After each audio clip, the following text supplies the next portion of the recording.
Today, we are continuing the discussion with programs and would like to welcome Matt Schmit, Director of the Illinois Office of Broadband, to present further information. And that should be of help to communities here across the state to address their digital gap or divide. Before I hand it over to you, Matt, I want to encourage participants to utilize the chat space at any time. If you have a question that comes up during the presentation, just go ahead and enter it right there in the chat box. And when today's speaker is finished, then we'll have a Q&A. And later this afternoon, I'll be sending a follow-up email to those who signed up, and that'll include the slides and the recording. And so if you're just jumping on the call and you didn't sign up, direct message me your email and I'll be sure to get those materials to you. Matt, it's always great to have you on. It's a great help to others to have a moment to listen to what's going on and get an update about programs, and then you give folks a chance to answer questions in real time. It's very generous, and we just thank you very much for being here. And so I will go ahead and hand it over to you now. Thank you. Well, thank you so much, Nancy. And again, it's great to join you. A week went by fast since our last webinar. And so I just want to recognize at the outset here the great contribution that University of Illinois Extension Services is offering to our Office of Broadband and the work that we're doing together. And so thank you again for making these webinars so easy. So folks, if you're joining us today, I just want to give you a warning at the front end. We are not speaking in detail about the Illinois Broadband Grant Program, Connect Illinois, our infrastructure grant program. We are expecting a round 3 notice of funding opportunity imminently, but we're not going to be getting into detail today on that NOFO. And so you are welcome to listen in, and we'll speak generally about Connect Illinois infrastructure grant program, as well as our increasingly robust digital equity package and programming. But just wanted to make that announcement on the outset, just so folks aren't waiting for that kind of detail. No big splashes on the Connect Illinois Broadband Grant Program front today. But what we'd love to do is revisit the complementary programming that we've developed over the last couple of years with the Office of Broadband. We just celebrated our 2-year anniversary of being in existence. We had a Broadband Advisory Council meeting earlier this year, recognized the same 2 years of hard work on the broadband front here in Illinois. And we're really proud of what we're standing up. But again, this only works if it works for our communities, for our providers, for stakeholders around the state. And so that's a balance and I guess a collaborative effort that we try to strike in everything we do. And so that brings us to today. We want to focus on the programming and the resources that we're developing, the collaborative partnerships that we've entered into, and just kind of the lay of the land as things exist today. A week ago, during our September 10th webinar, we got into some detail regarding federal funding opportunities and how that pairs with what we're doing at the state level. And so if you're a community that's interested in federal funding, check out that September 10th webinar. It exists in perpetuity online. You can go to our website, Connect Illinois, and find that. Otherwise, it's also kept at University of Illinois Extension Services. And so with that housekeeping behind us, we can just quick overview of what we hope to discuss today. Again, we will give some high-level treatment to our Connect Illinois grant program. We want to spend a little bit of time talking about our digital equity programming, Connected Communities, our Broadband Ready program, our fledgling Digital Navigator program, as well as some key strategic partnerships and initiatives, particularly with our Computer Equity Network and a nonprofit Heartland Forward that's doing some great work in Illinois on a whole host of issues. And also, if we have time at the back end, I'd like to take a moment to share with you an increasingly useful resource on the mapping front. We talked about this a week ago, but I think it's worth revisiting, at least in brief today, with folks joining us. And then finally, maybe talk a little bit about some new initiatives and opportunities for collaboration. And that can be just as much a discussion based upon your feedback and any Q&A that results. We want to just make sure that everything that we're doing at the Office of Broadband is aligned with community needs, and that we are helping provide guidance and resourcing so that communities across the state can take full advantage of this historic moment in broadband infrastructure and programming investment. And so the mantra this year has been seize the broadband moment, and that's what we're trying to do day in and day out. And so moving on here, I never miss out on an opportunity to share with folks our Connect Illinois webpage. And so the best way to get here is that plug in Connect Illinois into your search engine. It'll take you to our webpage on the site of the Department of Commerce and Economic Opportunity. And that right-hand vertical menu is getting populated with more and more resources and stuff. And so you can scroll down and you can see resources for low-cost broadband. You can see more information about our computer equity network, which we'll be getting into in a moment. The Making Connections tab, it's still pretty, how do I say this, unsophisticated, but one of the jobs that we like to do at the Office of Broadband is make, I guess, connections between people and in organizations and resources. And so it's not just about network expansion and connecting folks literally with broadband, but also making sure if there's a community that's looking for a provider or a provider that would like to engage with communities or other third parties that would like to add value to this historic investment we're making, that Making Connections tab and what comes of it next in its 2.0 version is intended to do that, introduce folks to resources and others who would like to collaborate. We have a tab on here for federal broadband funding. That's always changing because the lay of the land at the federal level is changing with regard to the investments and the programming that's available to us. If you'd like to learn more about our strategic plan, that's highlighted there. We also have a link to our newsletter, which comes out every other week in partnership with the Benton Institute for Broadband and Society based here in Illinois.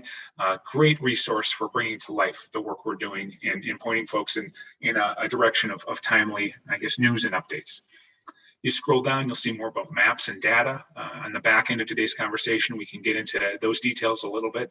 Really exciting, the material that's been produced through our collaboration with a mapping vendor. We have an interactive map useful for folks in every corner of the state, as well as a drive-up Wi-Fi hotspot map that has received some national recognition recently, as being a useful tool for those who don't have a better option than public Wi-Fi for accessing the internet.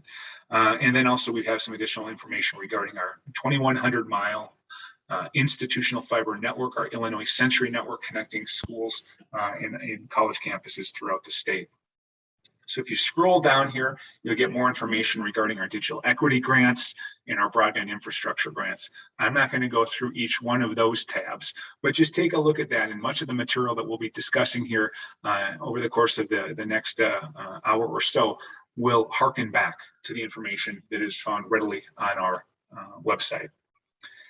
And so that brings us into the first, I guess, initiative that I'd like to point to, that computer equity network. And so you click on the tab, you'll get a whole host of information regarding a first in its kind statewide collaborative approach to sourcing used computers, refurbishing them, and redistributing them on an equitable basis to families in need. Now, the American Community Survey from 2019 tells us that over 1 million Illinois households lack access to computing devices at home. And so when you think about the digital divide, a lot of folks instantaneously will go to, well, we have connectivity or we don't. But the idea of the digital divide is so much more nuanced than that. Yes, connectivity is a barrier, but also the lack of computing devices and also the lack of digital literacy skills and know-how. And so what we're trying to do in Illinois is have a comprehensive and complementary approach to addressing that digital divide holistically. And so we're investing in broadband infrastructure expansion through partnership with communities and our broadband provider network.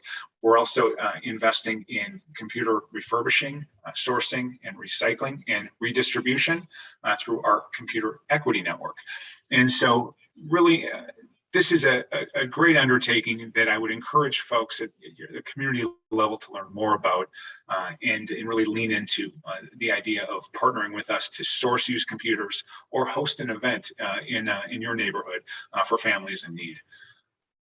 Could go into the weeds on this effort, but it's a really exciting development that has really taken off in the last year. And a nonprofit, PCs for People, is leading the charge with our computer equity network, and they have regional distribution hubs in Cook County and also in Metro East, with a commitment to having a distribution event of refurbished computers in every county of the state annually moving forward. And so truly a historic and unique statewide attempt at addressing one aspect of the digital divide. So you can scroll down on this page and learn much more about the Commuter Equity Network and how you can make it meaningful for you and your community. We also have a strategic collaboration with a nonprofit, Heartland Forward, that approached the state of Illinois back in January of this year, wanting to learn more about what we're doing on the broadband front and also how they can contribute to it. And I have to tell you, we have a pretty lean operation here at the Illinois Office of Broadband, so I jump at the opportunities to collaborate. And Nancy knows all about that here with Extension. But with Heartland Forward, they were really interested in learning about areas where we could use some complementary investment or programming. And there were a couple of them that came to mind. One, collaborating on awareness regarding the emergency broadband benefit program that the Federal Communications Commission is overseeing. If folks are familiar with the Lifeline program, well-intended but underfunded at only $10 a month, it really hardly made a dent in making broadband more affordable for households in need. But the Emergency Broadband Benefit Program offered an additional $50 for qualifying households to make broadband more affordable at the household level. And we feel in any year, but particularly in a year plagued by a pandemic and increasing need for remote learning or telehealth or working from home, or just staying connected to families and friends through the internet, it's so incredibly important that we raise awareness about this very meaningful federal program in making broadband adoption more affordable. And what's exciting to see is that the infrastructure bill that's being discussed in Washington right now includes significantly more funding to make the kind of approach that is chartered here with the emergency broadband benefit more permanent into the years ahead.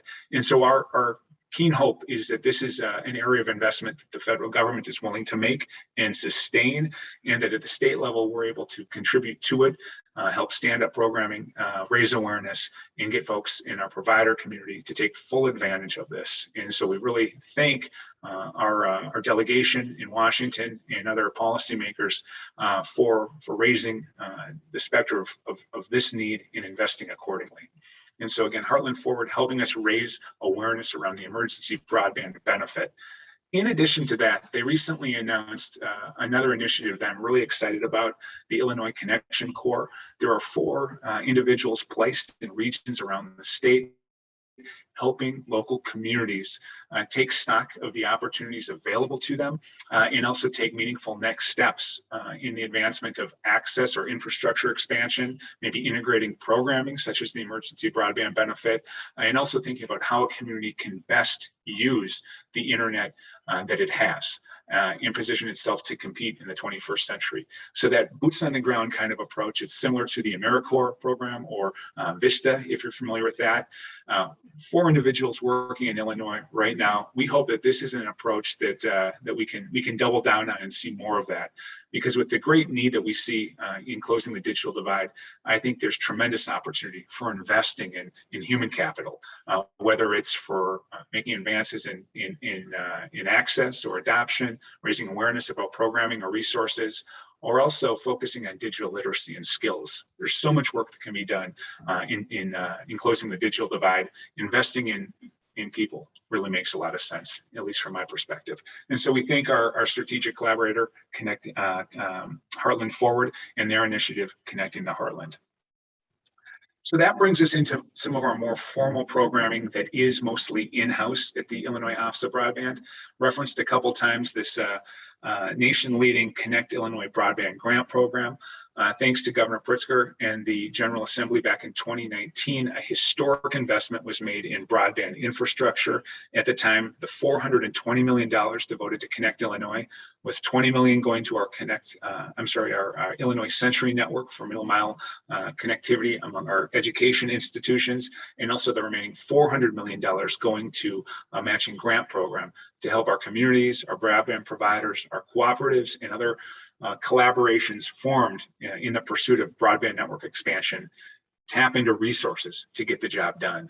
And so what we've seen in the time since is this approach be borrowed and replicated in other states. We see close alignment with it and what's happening at the federal level with the U.S. Department of Treasury and their administration of truly historic investment in broadband infrastructure nationally through the American Rescue Plan Act. And moving forward with the infrastructure bill, we could see even additional dollars that could flow from the federal government to the state of Illinois for investing in Connect Illinois broadband grants. And so this is really our prize and something that we look forward to seeing successfully extend broadband infrastructure throughout the state. We have a state broadband strategic plan that guides this work.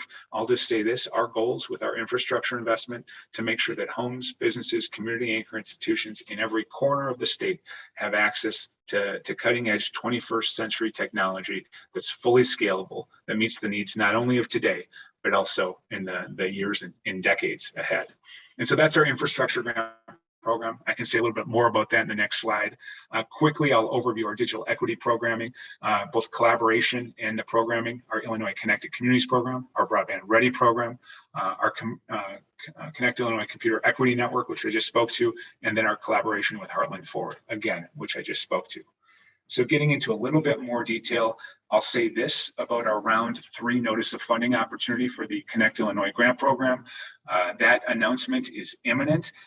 We see up to $300 million available for more grants through the Connect Illinois program to qualifying entities such as providers, cooperatives, local communities, or other collaboration or partnerships that are formed to advance broadband infrastructure investment.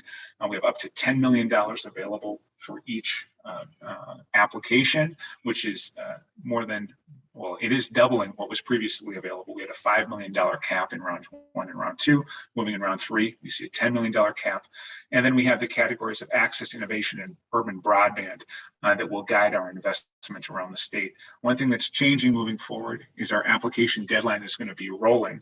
And so as we receive great applications and we score them and we go through a mapping review process, we're going to put the pressure on ourselves to turn around investments in short order so that nobody is waiting on arbitrary deadlines for broadband investment, but rather we're able to award great applications on a rolling basis and get the job underway. And so that's something that we're really looking forward to. And this is the approach that's likely going to guide the next 3 to 4 years of our work here in Illinois. But it's not the only tool in our toolbox, either on the infrastructure end or on the digital equity end. And so another program that I'm really excited about is our Illinois Connected Communities program. We just had our first cohort of 12 communities wrap up their work earlier this summer. This program is focused on local broadband planning and capacity building. And so if you're a local unit of government or a community neighborhood or organization, a county, you know you have to do more on the broadband front. You just don't know how to get started. This is the program for you. And the curriculum takes about 10 months. We will offer, through our collaboration with the Benton Institute for Broadband and Society and local philanthropy, access to expert consultation and facilitator time of at least 50 hours per grantee, access to best practice curriculum that we've created, and also a focus on addressing the digital divide on both access, adoption, and utilization in a way that can be tailored to your individual community needs. And so what we're asking of each of these communities is to form a broadband steering committee that's representative of your community.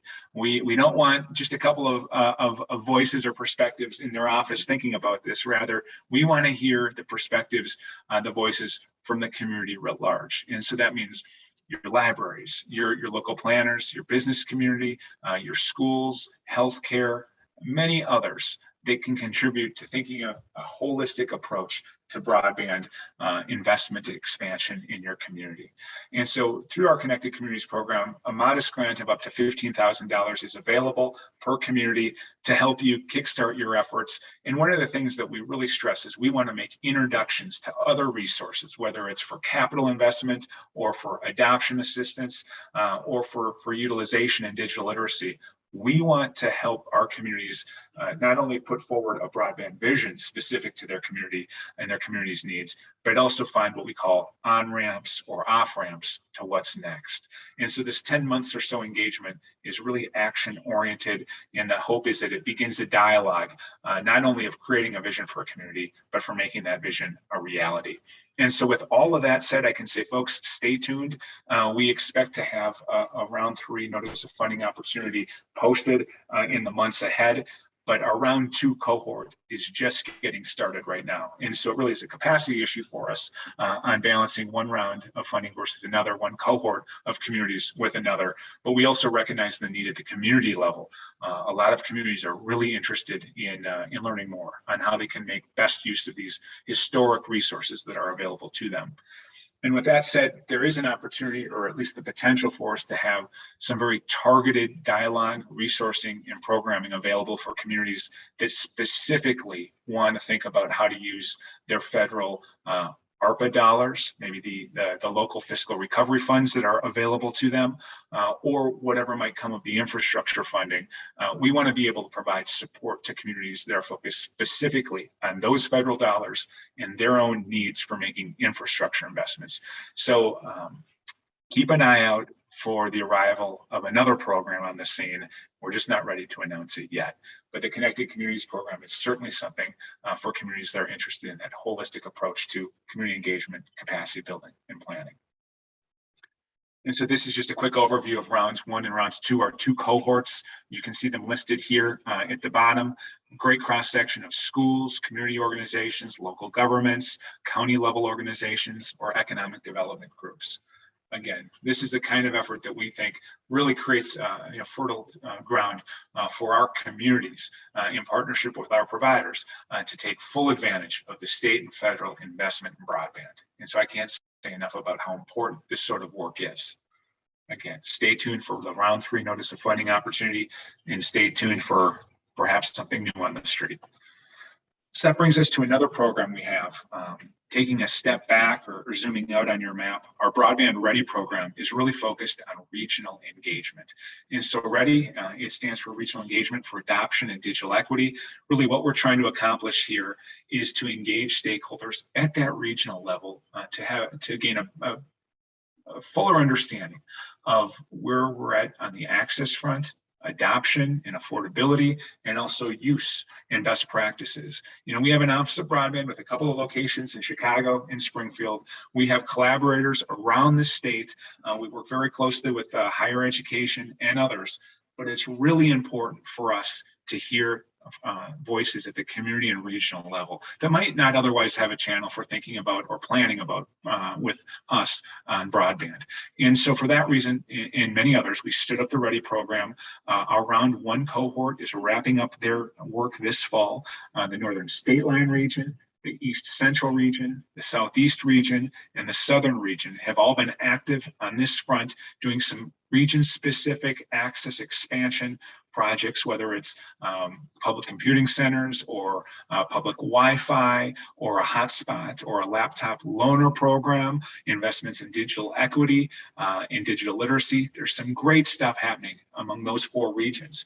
What we look forward to in the year ahead is continuing that work with those 4 regions, but also engaging the remaining 6 regions of the state to start similar conversations about how we can balance immediate access expansion with a thoughtful approach to identifying best practices and getting a region-specific understanding about what's working and where the gaps exist on the digital divide front.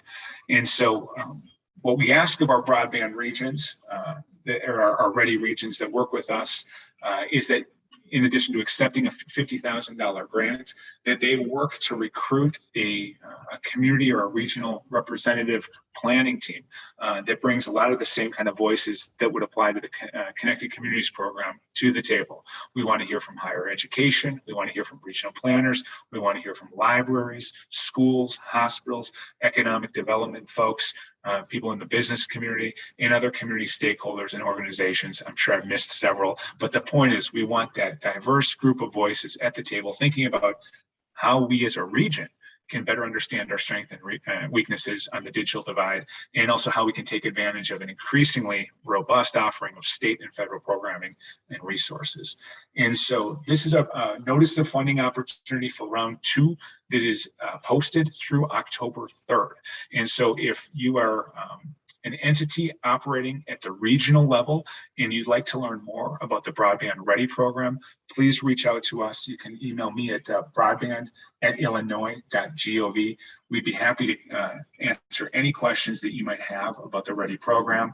We're really high on this, and we think it pairs really well with a lot of the investments we're seeing come out of the federal government, and also some of the philanthropic or nonprofit work that can complement the effort of the Illinois Office of Broadband.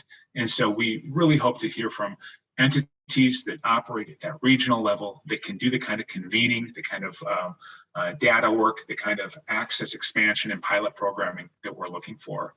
Specific deliverables with this group includes a current conditions report, work on what we're calling a critical indicator or digital indicator dashboard, and then finally a broadband ready plan. Altogether, it helps us identify where we're able to target resources and close various aspects of the digital divide. And so that brings us to this dashboard. This is just a mock-up that I have to tell you folks, I kind of did on my spare time here over the last couple of months. So you can see the limits of my data visualization know-how. But the point is, what we want to do is in one place, capture as much data and insight into the current state of affairs on the broadband front and the digital divide in Illinois as we can. And so I could spend an hour talking about this because I get pretty jazzed about data. But the point here is across the top, you'll see different categories: digital demographics, access and availability, adoption and affordability, utilization. If you've listened to these webinars in the past or just paid attention to the last 20 minutes or so of me going on and on, you'll hear the aspects of that three-legged stool that we speak of: access, adoption, utilization, the holistic approach to broadband. And so what we want to do is bring those different components into one effort towards data visualization.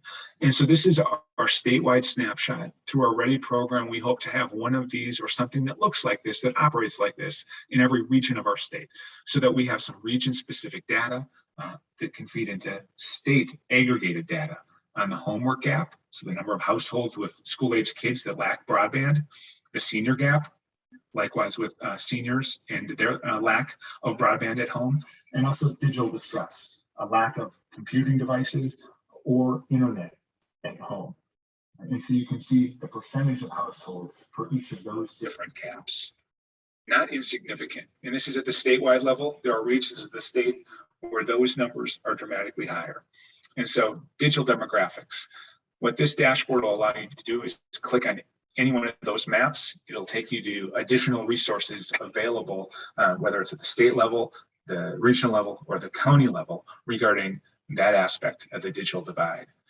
Now, if you scroll over here under the column access and availability, you can see some data towards the top. This is basically what our mapping work over the last year has revealed, that 83% of rural households in Illinois have broadband of at least 25 by 3 megabits per second.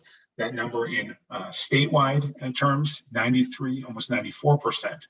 But if you actually apply a higher speed tier, one that allows for multiple live video conferencing, more than one person doing remote learning at once, more than one adult working from home, at 100 by 20, we've got some work to do. About 10% of the state still doesn't have access to that threshold of service, and over a quarter of rural households lack access to that level of broadband, based upon the work that our mapping vendor has done over the past year. Our hope is that these numbers change and that they change for the better in the months and years ahead, but that's a baseline number. As you scroll down, you can see other aspects of the digital divide that are brought to light.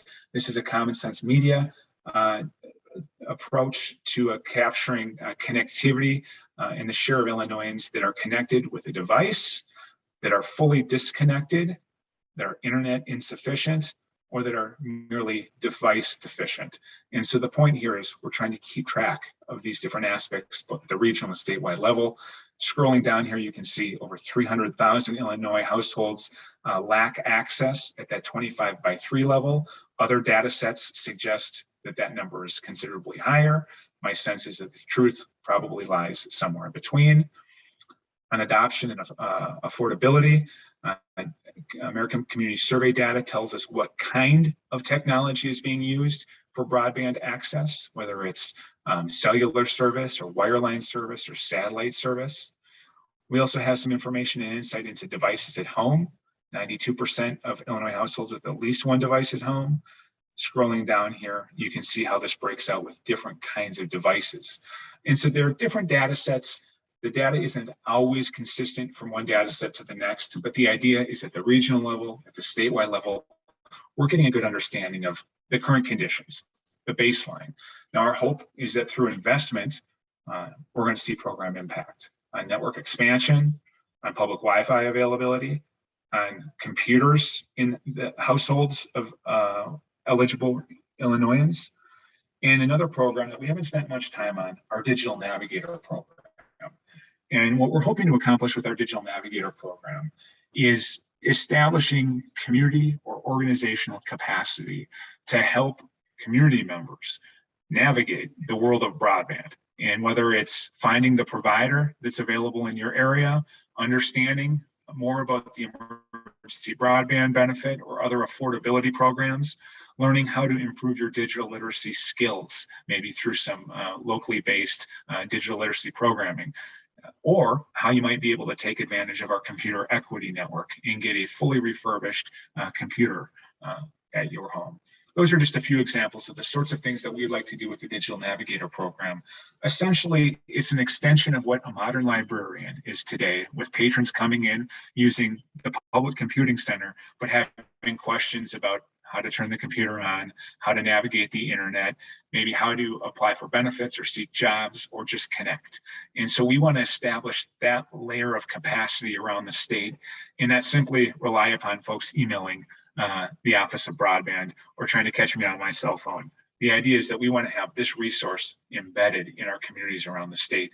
And through a train the trainer model, we hope to stand up a statewide digital navigator network in the year ahead. And so that just brings us up to the final column here, utilization, the third leg of the stool. This is something that we really look forward to tracking in the years ahead. What folks are using broadband for? What are the best practices that we're seeing around the state? In the last year, we've seen a dramatic increase in virtual interactions, essentially telehealth visits. We've seen more and more students with district provided devices. And so even before the pandemic, one-to-one initiatives at the local school level were taking off around the state and around the country. And it'll be interesting to track how that momentum carries forward following the pandemic. And then finally, we have a map here of access in Illinois, the households that have access to 100 by 20 megabit per second wireline service. And you can see a lot of areas are doing pretty well, but there are big swaths of Illinois that lack access to wireline service at that level. And so if you click on this map here, it'll actually take you to our mapping resource that currently is housed in our collaboration with higher education in Illinois, the Illinois Broadband Lab. But this Illinois Broadband map is also available by link at our Connect Illinois website. And so if you go back to that blue screen that we shared with you at the front end, you scroll down under Maps and Data, and you click on Interactive Map. It'll take you to this map right here, the Illinois Broadband Map. And I spent some time last week talking about this, so I'll just do the high-level overview. Nancy, at any point, if there are questions, let's take some time and talk through those. And maybe actually now, seeing the chat box has been pretty active, maybe there are a couple of questions we want to get to before we get into mapping, but I certainly can do that as well. So I'll trust your judgment here. There were a few questions that came in. And so did you want to go ahead and address those? And then maybe you can take a moment after a few questions.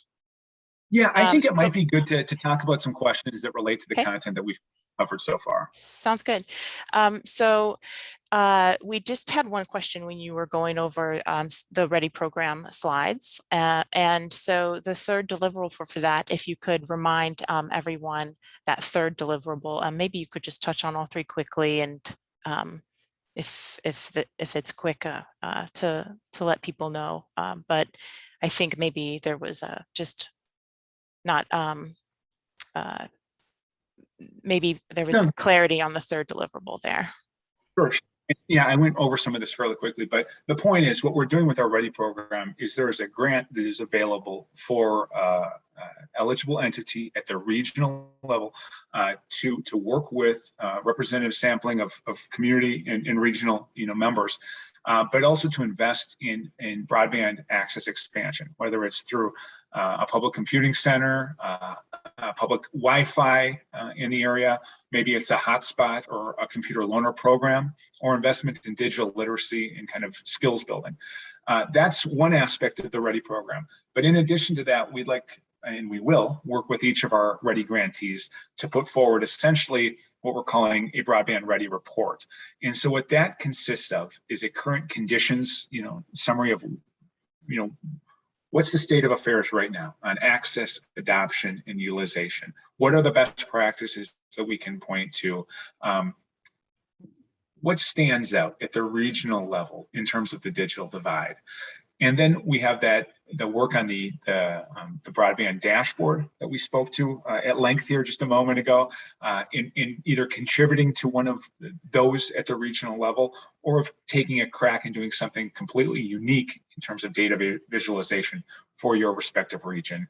And then finally, the broadband Ready plan. And what this is to do is to summarize the current conditions report, that dashboard, so the metrics, the data, and the best practices, and also put forward some proposals for how to close the digital divide.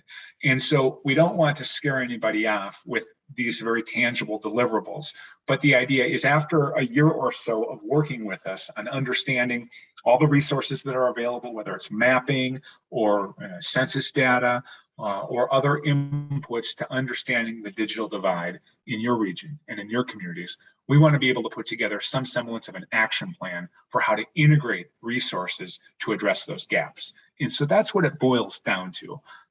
If there are any further questions on that, if there's an interested applicant, we'd be happy to get into the weeds on what that program looks like. But it's a balance between investment in access expansion in the short term, and also a commitment to helping us better understand the current conditions, the digital indicators, and also opportunities for addressing the digital divide at that community and regional level.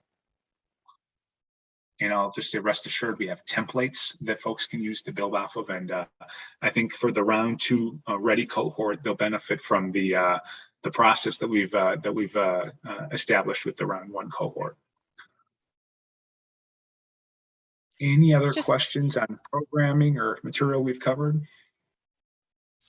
Yeah, so there was another question, but I just want to say you've given so many of these programs, and you probably have an idea in your mind where people can get started, or where maybe a lot of the folks on the call are still in early phases of their broadband development and didn't know if you had a way to approach some of these opportunities in mind for people who are just starting out. And then, of course, we have a question, that sort of just alludes to just being baffled about the digital gap in some of the rural areas, and maybe if you had insight to share with that question on, why they can't seem to have fiber extended to homes very easily in some rural areas. And of course, thanks for that question. If you wanted to also maybe indicate your region as well, that might be interesting, and he could maybe even zero in on the map or something. So any other questions, please put those in the chat, please. Thanks, Matt. Yeah, thank you for all these questions. And so I'll just come back to the Illinois Connected Communities program. I think the question here is really a fundamental one right now. I think with the pandemic we've endured and the historic investment in broadband infrastructure and programming, a lot of communities should be thinking about what they can do on the broadband front. And so there isn't a one-size-fits-all approach that applies to every community around the state, but I would really encourage folks, whether you are a mayor of a community or a county board chair, or if you serve on a commission, you're active in your community, you're in the schools, healthcare on the front lines, you're planning, you work in the libraries, you see the need in your community. I would really encourage you to lean into this moment, because if you've got any questions about what you should do next, you're not alone. We just don't want to see any communities in Illinois back away because they don't feel like they're prepared to make investments or they don't know how to get started with thinking about this. That's one of the reasons we're in existence. We're here to help. And so we do expect to have additional programming coming online later this year and next. We look at the longer term view. A lot of these dollars that are available to us at the community level, we have years to invest them. There are immediate needs, absolutely. So address immediate needs if you need to, but also don't forsake the historic and strategic imperative for investing in broadband.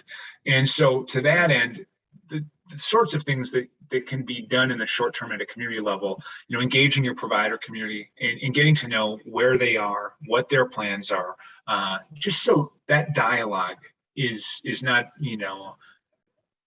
dormant or non-existent. You really want to strike up that dialogue and understand who's operating in your community. If you're not happy, that's okay. We see network expansion and new providers moving around the state all the time. I think at the same time, it's really important to engage, again, that kind of representative cross-sampling of the community and talk about what are the needs among the schools, healthcare, libraries, the business community, many others, folks who might want to live in a community and telework. Do you have the connectivity you need to be able to live, work, and recreate where you want to in the 21st century? And those sorts of dialogues can take, different shapes.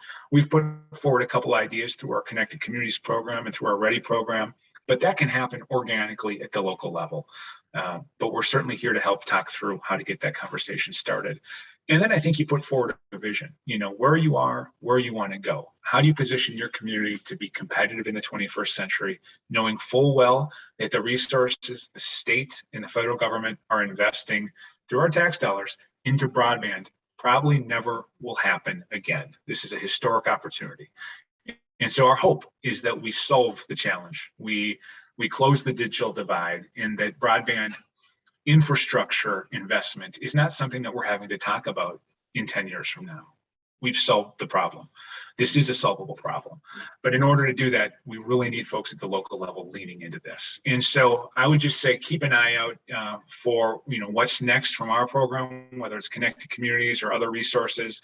There are other organizations around the country offering, whether it's toolkits or free webinar sessions. We just had a developing broadband leadership webinar series, 6 segments in collaboration with Illinois Extension and the Benton Institute over the course of the summer.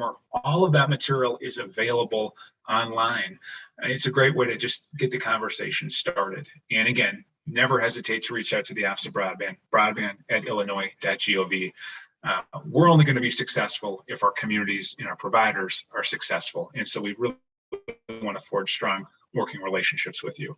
And so that's probably where I'll leave it right there for now. But I'll just say, I never just leave it. I'll also say we've had a number of conversations with individual communities and counties talking about their specific needs and how to get these conversations started locally. And so never hesitate to ask for that sort of thing. Absolutely makes my day to see a community want to have that kind of conversation with us.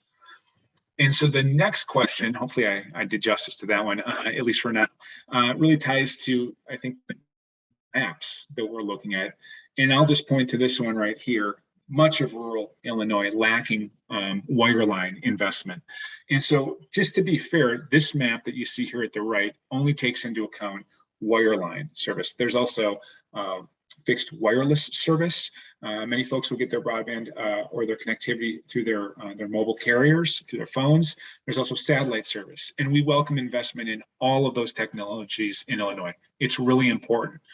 But what we do in our office is we set goals for ubiquitous or universal wireline access to all homes, businesses, community anchor institutions. And so that wireline access is what we are measuring. And so there's a very simple reason why we see much of rural Illinois, for instance, but also if you zoom in, much of underinvested Illinois that lacks access at that 100 by 20 wireline threshold. And the business case just doesn't add up. Maybe you have population sparsity issues. Maybe you have, in some cases, you could have rough terrain that's expensive. You also could have fears that affordability or a lack of adoption or subscription might make the business case not attractive. And so there's a lot of reasons why we see a lack of investment in different parts of the state. There's a lot of reasons why the map does need to be filled in. But I'll just tell you, there are investments in the private sector taking place every day and every year. And so hats off to those private sector investments in Illinois. But I think we all recognize in our state and around the country that the need is such that we require an infusion, a large infusion of public capital. And that's why you saw the Connect Illinois program stand up 2 years back. That's why you see this historic investment, federal dollars, again, to work with our local communities, to work with our providers, to fill in the map. And so I'd like to revisit this question when we get into the mapping a little bit more here, because there's a lot of different ways to look at this. And so I'll advance my slides, Nancy, and we can come back to this question. But if there are any others, we certainly can take a moment to address them here. So there's been a couple, it's great to see these comments in the chat, and welcome to everyone. And it's good to see what everyone's doing. There's one concern on here that, about wireless broadband as the core option, in some cases, the only option. And is there, a nuance with laying fiber in urban versus rural? We see issues with rural gaps in access or infrastructure, and with urban we see a different type of divide, and was wondering what you wanted to give as insight into these two specific and unique types of situations. Yeah, I guess I would just emphasize, and apologies if I'm missing the question, I'm not following the chat box, but the imperative, for our state, for our country, is to take a holistic approach to broadband investment that doesn't just focus on one geography or the other, but really looks at the need that's out there. And in many cases, the need is infrastructure, but in some cases, the need is adoption and affordability or digital literacy skills.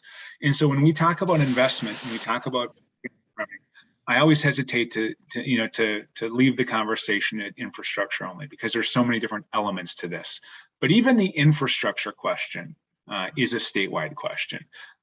Clearly, you see, digital redlining, or you see issues where there are neighborhoods or pockets where the assumption might be that the take rate or the subscription rate in a given area might not be competitive, and so investments don't take place. And that's something that you're seeing policymakers at the state and federal level pay closer and closer attention to.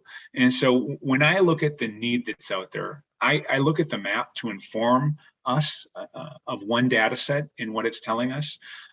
But also I want to dig deeper, and I want to have a deeper understanding about how affordability, how digital literacy, how other socioeconomic factors might influence adoption. And so that when we look at what we're doing with our programming, when we look at what we can do with federal dollars and what we can do in partnership with different levels of government, with the private sector, with nonprofit and philanthropy, that we are not forsaking any part of the state. This is truly a statewide undertaking. It is Connect Illinois. It's our statewide Office of Broadband. And for that reason, this conversation can be very nuanced from one part of the state to the next. And so that's why I really hesitate to paint with too broad of brushstrokes here. But if you're, sitting at home and you say, what I got right now, this isn't cutting it. Like, we need to be, whether it's more choice, better service, whether we need to have stronger partnerships, investment in programming, whatever the case may be, that's, I think, all up for conversation right now. And in our view, with the Office of Broadband, we want to forge those partnerships with our communities, with our providers, to find a path forward, so that we look at that three-legged stool: access, adoption, utilization, that we're hitting each one of those, and that we're making the investments that allow for a holistic approach to broadband, not only to be recited in our state strategic plan, but also something that we're continually investing in and making a reality. And so this is a great question, because I think it's one that's been often overlooked in policy conversations. And so really zooming in on the maps, really understanding different data sets, what's actually happening to influence the digital divide at the local level. That's something that we all have to be really paying close attention to if we're going to get the most of this, again, historic investment. And so sorry if I'm missing a more pointed question in there, but I think I understand the thrust of it, and I think it's spot on. Thank you. Yeah, and it did spur some conversation as well. And so I just want to maybe add that with what you were saying, what would be the implications for fixed wireless or wireless in the both contexts, rural and urban, if you wanted to add anything with those two sort of types of infrastructure. Yeah, we absolutely welcome the investment in all forms of technology in Illinois, and we really think having choice at the local level is really good for everybody. And so that can be choice in technology, it can be choice in provider, it can be choice in service or performance tier, it can be choice in price point. And so that's all really important. And so I think there are a lot of parts of the state where, point to point, point to multi-point wireless, fixed wireless makes a lot of sense as investments. And I'll just tell you, we invest in that through our Connect Illinois program too. But at the same time, we do have our goals for having fully scalable broadband network expansion that can provide at least 100 megabit per second download, 100 megabit per second upload everywhere in the state. And so those are goals that we have with our program, striking that balance between investing in different kinds of technology and also making sure that the investments that we are making are scalable to the needs of today and tomorrow. That's that balance that we're trying to strike. But I can't emphasize enough, there's not a one-size-fits-all approach for parts of the state. And I think certain geographies, it makes a lot of sense to be looking at different kinds of technologies. And I should just mention, whether it's wireline or wireless, there's a lot of investment nowadays in fiber, making those connections. And so the point here is that we really value, I think, the complementarity of the different technologies that we have in Illinois. And that just brings me to a couple slides I'll advance here. In our slide deck, we have, you can see mobile 5G and LTE service where it's available based upon the data that's been collected by our mapping vendor. This will no doubt change every 6 months as we update our maps. But you also can see different kinds of technology here in Illinois. And so there's a legend in the lower right, or it pretty much takes up the whole right-hand panel there, whether it's fiber broadband, cable broadband, DSL, or fixed wireless, and how those technologies are available in different parts of the state and at different performance levels, whether it's 25 by 3, 100 by 20, or gig symmetrical service, as we've mentioned. And so this is a really interesting map to me to show how folks are able to access broadband in their part of the state. Yes, this is the one I would want to take a screenshot of. I'll have to maybe note it in the slides.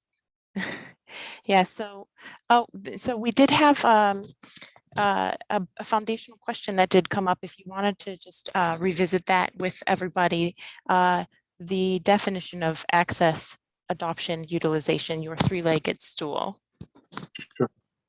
So what we mean by those, so there are different, I guess, ways of kind of talking about a holistic approach to broadband, and this is one that seems to be pretty popular. Some folks will look at maybe a fourth leg or even a fifth leg, but the point here is with access, what we're talking about is infrastructure, that you have the infrastructure in place to access the internet. And so whether it's a wireless approach in your area, or it's fiber to the home, or it's another approach with cable or DSL, that you have that network availability in your area. And so that's one leg that oftentimes gets a majority of the attention in policymaking conversations and investments, building out the network, making sure that folks can connect physically to the internet, that it's there, it's outside their home, it's running to their home. In addition to that, you have the affordability and adoption. Oftentimes will be put into a kind of a category. And basically what you're looking at is, what sorts of inputs and considerations are preventing households from signing up for broadband service. So you may have the network right outside your home. You may have, the physical ability to connect to the internet at very high bandwidth, but there may be other impediments to adopting. And so is affordability and price points one of them? Well, now we have the emergency broadband benefit. We have other federal effort being considered to make broadband more affordable for those households in need. And so to what extent does digital literacy fit into that as well? Do we have to invest in the know-how in order to drive adoption? And so that's the second leg. And then the third leg, utilization or use. what are we doing with the broadband once we have it, once we know how to use it? At the community level, are we using it to attract new businesses or community organizations? Are we using it in our schools to inspire, I think new approaches with coding or STEM, or just bringing different subjects and issues and ideas to life, through the internet or through connectivity. And certainly at the household level, what are we using it for? Telehealth, distance learning, working from home. That's something that we'll be paying really close attention to, I think, just as a society moving forward.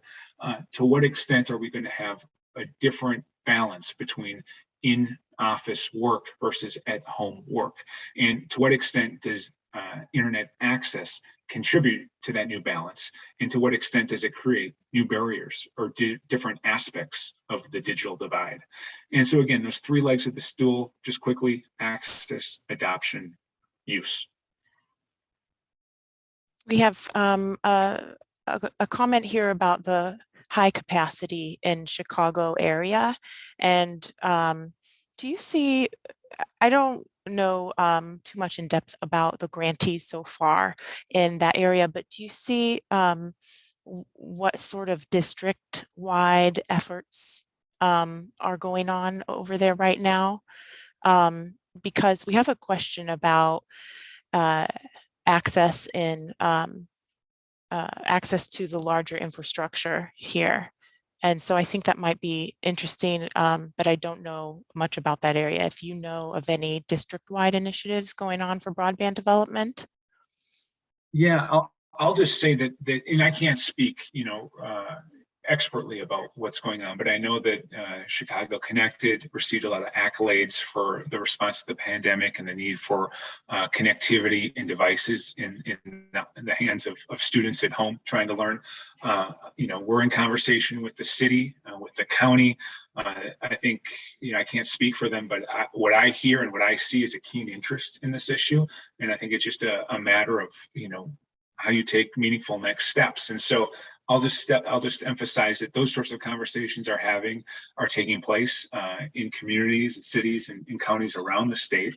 That the Office of Broadband is here, to be of assistance, whether it's understanding federal funding opportunities, thinking about how to partner those with state resources, also making our mapping resources available and meaningful to as many stakeholders as possible. And so I'm really heartened to see the level of interest and inquiry that's taking place at the local level. And again, it's a theme that I keep beating home.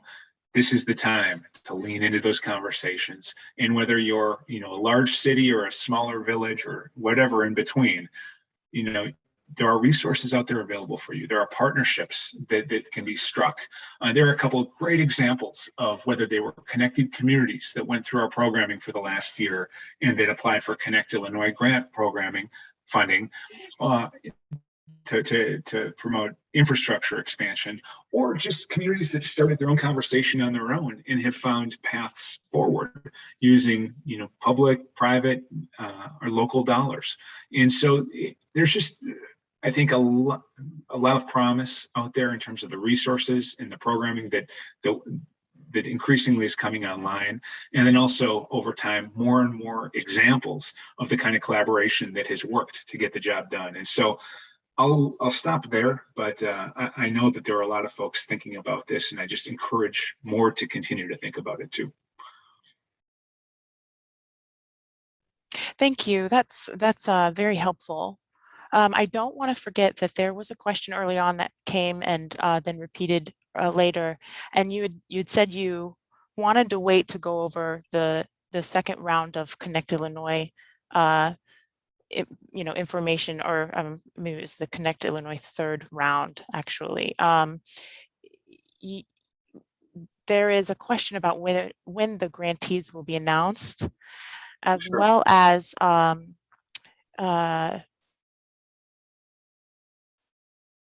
if the notice, have the round 2 Connect to Illinois awardees been announced? If Nope. not, I- when will the announcement be made? If yes, can you point Sure. us to the notice? Okay, thank you. Yeah. No. So, trying to keep up with the lively chat here today. So thank you everybody for contributing. And I really apologize if we didn't get to your question or comment. Never hesitate to shoot us an email at broadband@illinois.gov. Really do our best to get back to folks in short order. But I think on the question of the timing of the Connect Illinois round 2 announcements, imminent. And so I would just say, stay tuned in the next couple of weeks. And then likewise with the round 3 notice of funding opportunity, the NOFO is complete. It's a matter of announcing it. And so it's going to be very similar to what we saw in round 1 and round 2. You're seeing kind of an evolution, if you will, of this program in good ways, in ways that make it more accessible to providers and communities in all corners of the state. And so I'm just as eager as you are to have this public. So just keep an eye. Our Connect Illinois website that we shared with you, those blue screens at the front end, that's one way of finding out more about what's public. You could subscribe to our newsletter. The link is again on that Connect Illinois website. Otherwise, I'm very likely we'll be back with you, Nancy, talking about the specifics of the round 3 Connect Illinois program when that is public. And so I'm glad to see this interest. Thank you, Matt. Thanks everyone for coming, and I hope you have a great weekend. That concludes the series. So when I send out the reminder email, I will include information that we shared with everybody for part 1 last week with infrastructure funding opportunities. And so you can see that email at the end of the day, near the end of the day, with the recordings as well from today. Matt, I just want to thank you again for being here and addressing questions today. Always great, Nancy. Thanks, everybody.